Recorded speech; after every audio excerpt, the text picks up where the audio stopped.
यह आज से लगभग 5 साल पहले की बात है, जब मैं 12th में था और पार्ट टाइम जॉब करता था।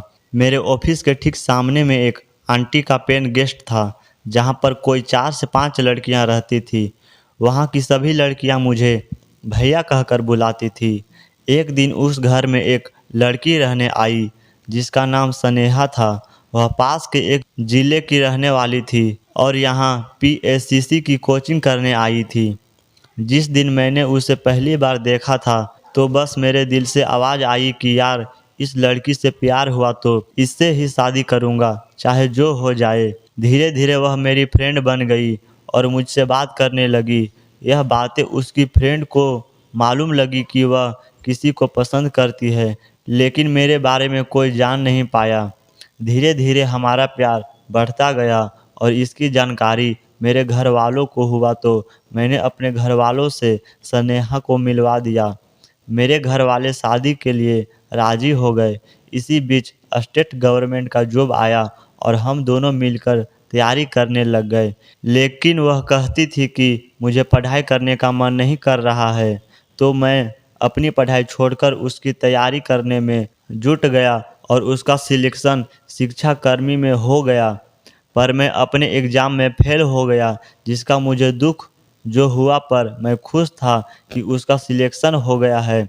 2 महीने बाद जब उसके जॉब की बात आई, तो मैंने अपने कॉन्टैक्ट से उसको पास के गाँव में ड्यूटी लगा दिया, जिसमें मुझे 30,000 देना पड़ा था। उसके उसके जॉब करते ही मानो धीरे-धीरे हमारे रिलेशनशिप में कमज़ोरी आने लगी। वो जिस स्कूल में पढ़ाती थी, वह हमारे शहर से मुश्किल से 20 किलोमीटर की दूरी पर था, जिसके लिए पीडब्ल्यू रोज़ बस से सफ़र करती थी। इसके लिए मैंने बस ट्रैवल वालों से मंथली किराया फिक्स किया था। बस के हर लोग मुझे जानते थे, इसलिए मैं टेंशन फ्री था, क्योंकि मैं प्रेस रिपोर्टर का जॉब करता था, तो सब मुझे जानते थे। कुछ दिन जॉब करने के बाद वह मुझसे बोली कि मैं रोज़-रोज़ बस से सफ़र नहीं कर सकती और मैंने स्कूल के पास में ही एक घर रेंट पर देखा है। मैं वहाँ रहने जा रही हूँ।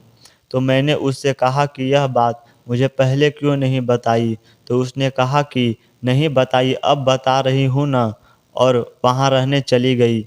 वहाँ जाने के बाद तो स्नेहा मुझे कॉल नहीं करती थी। वह अगर करती थी तो 1-2 दिन के बाद करती थी, और जब कभी मैं कॉल करके पूछता तो बहाना बना देती, क्यों, कोई आ रहा है या मकान मालिक है, कुछ भी कह देती। इस बीच में मेरा चाचा जी की शादी हुई, तो उसे बुलाया गया, तो मेरे रिलेशन वालों ने सभी कहा कि अब राज भी अच्छा जगह सेटल हो गया है और यह भी जॉब करती है, तो अब दोनों की शादी करा दो। शादी का नाम सुनते ही स्नेहा ने कहा कि मैं अभी शादी नहीं करना चाहती, तो मैंने कहा ठीक है कि अगले साल कर लेंगे। कुछ दिन बाद स्नेहा ने मुझे फ़ोन किया और कहा कि मैं घर आ रही हूँ, कुछ ज़रूरी बात करनी है, और फ़ोन काट दिया और मैंने फ़ोन रिसीव नहीं की। जब वह घर आई तो मुझे मेरे रूम में बुलाकर कहा कि आज के बाद मैं उसे कॉल नहीं करूँ और भूल जाऊँ, तो मैंने कारण पूछा तो वह नहीं बताई और चली गई। उस दिन और उस रात में बहुत रोया। इस बीच में हर रोज़ उसे फ़ोन करता और वहाँ मेरे फ़ोन नहीं उठाती थी। एक दिन मेरे दोस्तों ने बताया कि स्नेहा किसी लड़के के साथ मूवी देखने आई है, तो मैं वहाँ पहुँचा और उसे कारण जानना चाहा। उस लड़के ने मना किया बताने के लिए, तो मैंने और मेरे दोस्तों ने उस लड़के को वहीं पर पिटाई कर दी, थाने में ले जाकर अंदर करा दिया।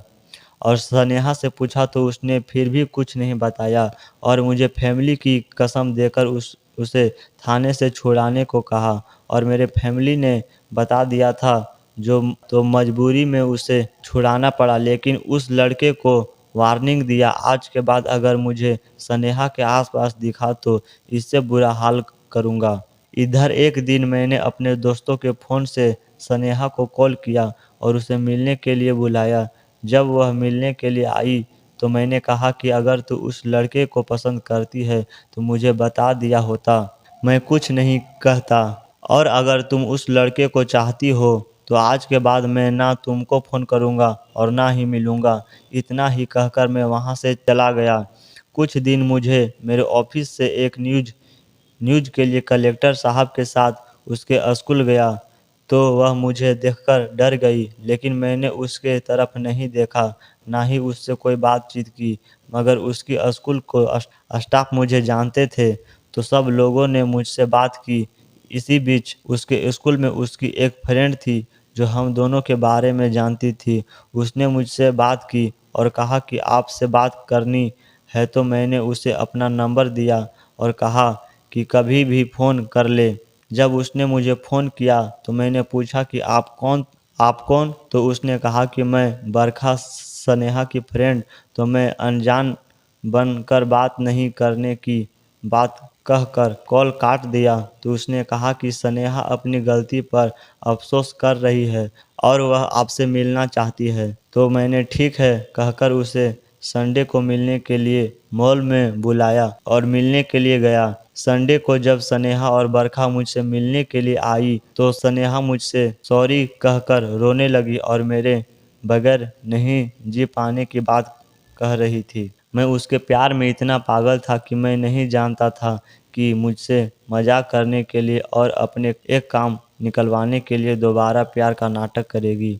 एक हफ्ते बाद स्नेहा ने मुझे बताया कि उसका ट्रांसफ़र किसी दूसरे ज़िले में किया जा रहा है, तो मैंने अपनी सेटिंग के बल पर उसका ट्रांसफ़र रुकवा दिया। इस बीच मैंने स्नेहा से कहा कि अब हम शादी कर लेते हैं, तो उसने 1 महीने का समय मांगा और कहा कि उसके बाद शादी करेंगे। तो मैंने कहा ठीक है। 1 महीने तक हम दोनों की बातचीत होती रही। इसी बीच उसने 2 दिन अपने घर अपना सामान लाने की बात कहकर गई।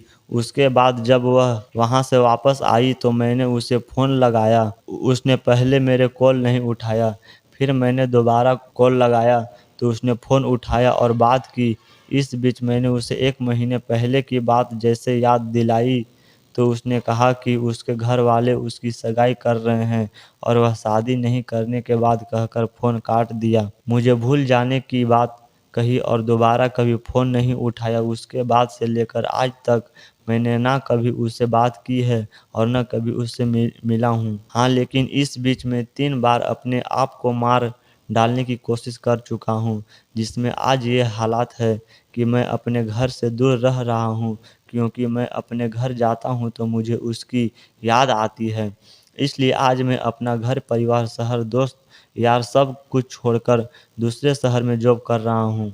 दोस्तों, यह वीडियो अच्छी लगी हो तो वीडियो को लाइक और चैनल को सब्सक्राइब कर दो प्लीज़।